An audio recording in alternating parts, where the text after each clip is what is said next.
The electric vehicle market is taking off like a rocket. Absolutely safe on the road, absolutely driving down the road. It's if they are involved in an accident, if the batteries become compromised, the cars become compromised, now it's time to think about it safely. Emergency responders are working to catch up with the technology, with lives and property at stake. Let's sit first and let's write the script before we're actually shooting the movie here. Manheim Township firefighters were put to the test when a car carrier caught fire recently. 2 electric vehicles on board became engulfed in flames. The challenges that presents. The first thing is the amount of water. The lithium-ion batteries are located in the bottom center of EVs. They're extremely volatile, and when they're on fire, they require more time and water than gas-powered vehicles to put out. Our fire trucks don't carry the amount of water that's recommended by the manufacturers. Companies are manufacturing equipment specifically designed to fight electric vehicle fires. It's a new tool, a new technology. The Lebanon Fire Department became the first in the state to purchase Rosenbauer's Battery Extinguishing System Technology, or BEST, with $30,000 in grant money. I just want to be ready.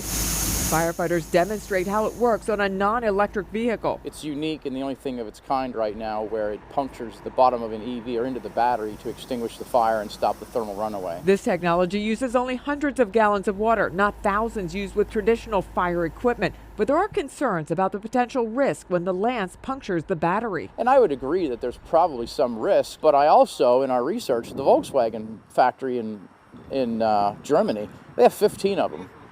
I'm listening.